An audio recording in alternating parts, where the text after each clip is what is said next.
Hello there, you're watching Vnews Bulletin. I'm Vungo from Hanoi, presenting you today's top stories as usual. Production of dried fish keeping Mekong Delta villages busy. Lisa fishermen cling to the sea. Tiger-shaped bonsai trees for Tet decorations. Let's begin our bulletin with the most prominent events of the week from January 17 to 23. The 21st meeting of the Central Steering Committee for Anti-Corruption was held on January 20th under the chair Party General Secretary Nguyễn Phú Trọng. Addressing the meeting, the party chief, who is also head of the steering committee, stressed that, despite various difficulties, most of the work set out by the committee for 2021 had been completed. The fight against corruption continued to be promoted, achieving many obvious results, Trọng said, adding that this affirmed a strong determination and the spirit of non-stop, non-pause with corruption and negativity. In 2021 only, he said, more than 9,000 billion Vietnam dong, or nearly $400 million were recovered, strongly increased over the previous year. Regarding the task for 2022, the party leaders requested the committee and other relevant quarters focus on the building and perfecting of institutions so that corruption will be impossible. President Nguyễn Xuân Phúc and overseas Vietnamese offered incense at the Thăng Long Imperial Citadel's Kim Thiên Palace on January 22nd. The activity was part of the Xuân Quê Hương Homeland Spring program, the biggest annual event held for overseas Vietnamese on the occasion of the Lunar New Year. Homeland Spring is the largest political, external relations and cultural event to be held in the beginning of 2022, aiming to foster the link between overseas Vietnamese and their fellows at home. There is also a chance for the party and state leaders to listen to aspirations of the Vietnamese community abroad and other collectives and individuals that make great contributions to the homeland. Also on January 22nd, Prime Minister Phạm Minh Chính met with overseas Vietnamese to attend the program. He affirmed the 5.3 million overseas Vietnamese community is an inseparable part of the nation and an important resource to the cause of national construction and development. National Assembly Chairman Vương Đình Huệ on January 20th hosted a reception for first officer of the Hungarian National Assembly, Marta Marchai, who visited Vietnam from January 18th to 22nd.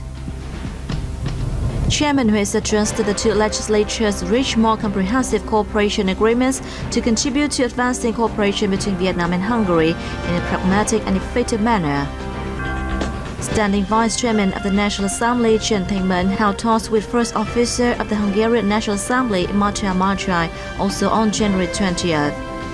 Both host and guests shared their hope that the two sides will maintain contacts and coordination and held joint seminars to share legislative experience so as to develop the bilateral collaboration in a substantive and effective manner. The same day, the first officer of the Hungarian National Assembly met with Võ Văn Thưởng, Politburo member and permanent member of the party Central Committee Secretariat. Minister of Foreign Affairs Bùi Thanh Sơn held talks with his Cambodian counterpart Prak Sakhom on January 20th, during which both sides said they are happy to see the growing ties between the two countries. The two foreign ministers agreed to strengthen cooperation and enforce agreements reached by both countries' leaders on land border demarcation and marker planting. As part of his visit to Cambodia, the Vietnamese diplomat paid a courtesy call to Cambodian Prime Minister Samdech Techo Hun Sen. Welcoming Son on the first days of the Cambodia-Vietnam Friendship Year 2022, Prime Minister Hun Sen said the two foreign affairs ministers must coordinate well to organize celebrations of the Friendship Year and the 55th anniversary of the two countries' diplomatic ties. While in Cambodia, the Vietnamese minister paid courtesy calls to Cambodia's President of Senate, Samdech Say Chum, and President of the National Assembly, Samdech Heng Samrin.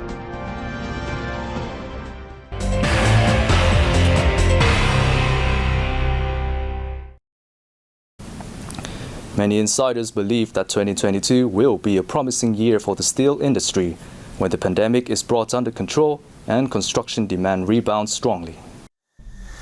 Last year, 23 million tons of finished steel products were manufactured and 29 million tons sold, respectively rising 19% and 60%, according to the Vietnam Steel Association. Positive export results were recorded in 2021, where more than 14 million tons of finished and semi-finished steel products were shipped abroad, bringing home over $12.7 billion. Despite the lingering COVID-19 pandemic, the steel industry of Vietnam has seen fostered growth. Facing stagnation in the domestic market, businesses have boosted exports, making the country a net exporter and the largest producer of steel in Southeast Asia.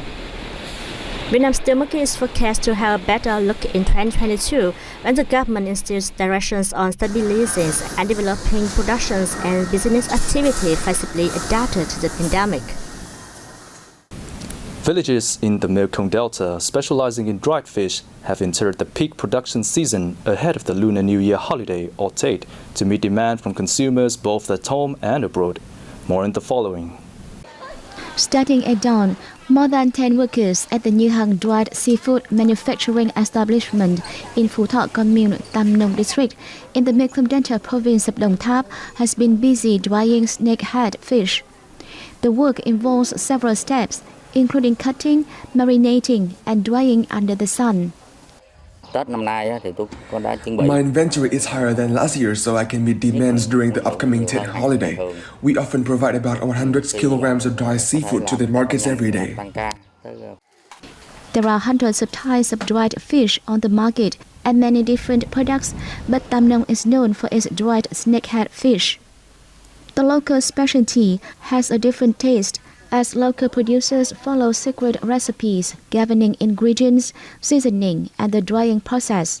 Fish are thoroughly cleaned, drained, and processed, then marinated with a certain amount of spices. The desired taste balances salty and sweetness with a perfect proportion of pepper and chili. Phu Thọ was recently granted the trademark Phu Thọ Dry Fish Making Village by the National Office of Intellectual Property. That is a very comparative advantage in the market, helping us introduce our products to more consumers, both at home and abroad. Dried fish has been a specialty of Phu Thọ Commune for generations. Each household or production establishment has their own secret method of drying fish, passed down from the generation to the next to give their products an attractive color and memorable taste.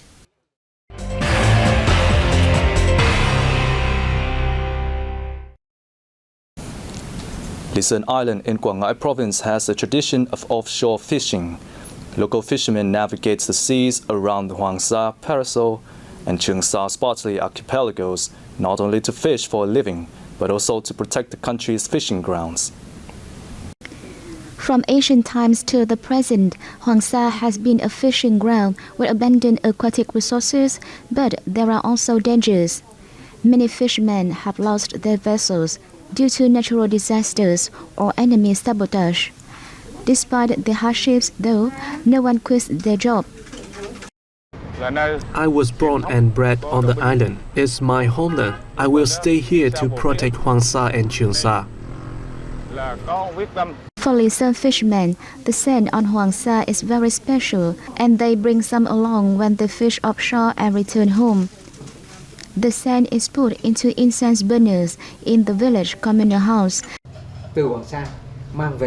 Collecting and bring home the sand is the way we commemorate our soldiers and people who sacrifice their lives for national sovereignty. And it also reminds everyone that Hoàng Sa and Trường Sa archipelagos are ours.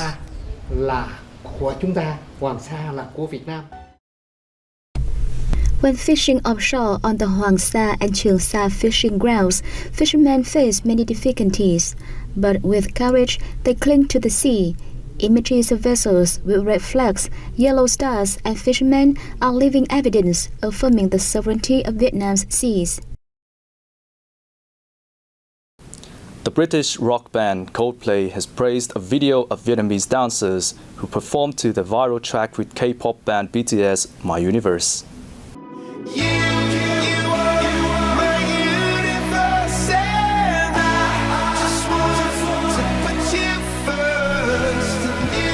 On their official Facebook, The British then wrote a Vietnamese status with a message saying it's amazing to see the beautiful choreography made by dance groups in Vietnam to my universe. When the morning comes, I watch you rise. They also touched the official Facebook pages of the 6 dance teams in the post, which has raked in over 600 likes. My Universe is a song from Coldplay's 9th studio album, featuring the Republic of Korea's top boy band, BTS.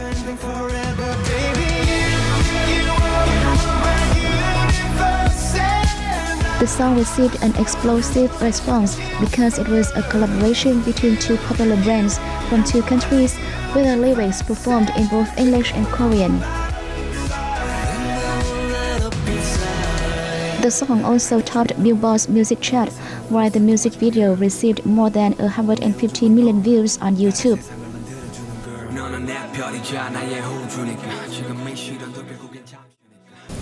If you're planning a trip to Dalat during Tet, there are 4 romantic resorts with European architectural styles that you could stay in.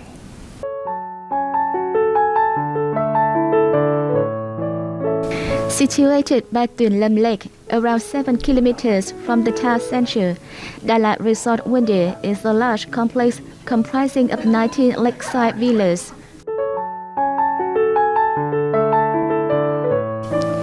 The resort has an infinity pool, a mini golf course and a zoo. It also offers other experiences such as picking strawberry and boat tours to take in the lovely lake. Meanwhile, the 127-hectare resort, Sam Tuen Lam Resort, takes inspiration from the French countryside from its wide villas scattered amid green meadows and surrounded by pine forests. Nestled on the hill and surrounded by pine forests, Anna Mandara Villas Dalat was built during the French colonial period in the 1920s and 1930s. Despite major renovations, it retains its French architecture. Also inspired by French architecture, Bình An Village Resort is an idyllic spot on the bank of Tuen Lam Lake, with 7 villas and 10 hotel rooms surrounded by green trees and flower gardens.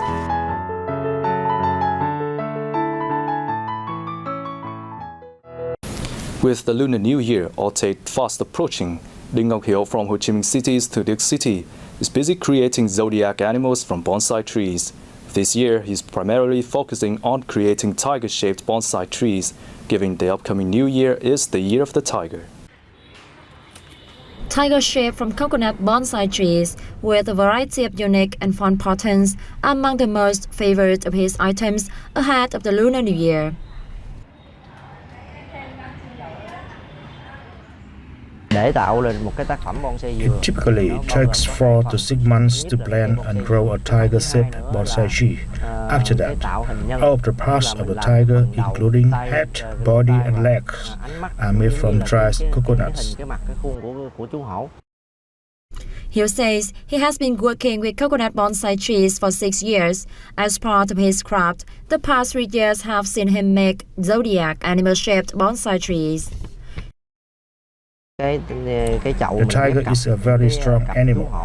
Such colorful and fun shapes like this can bring peace, happiness, and good fortune in the new year. Each bonsai tree costs between 600,000 Vietnam dong and 2.5 million Vietnam dong, with prices varying depending on age and design. This year is the year of tiger, and I want to present a unique decorative item to my parents. The Year of the Tiger gives strength to overcome difficulties in life. Tiger-shaped bonsai trees are therefore a meaningful gift for the Tet holidays. And that's the end of our bulletin. Thank you for watching. We hope to see you soon.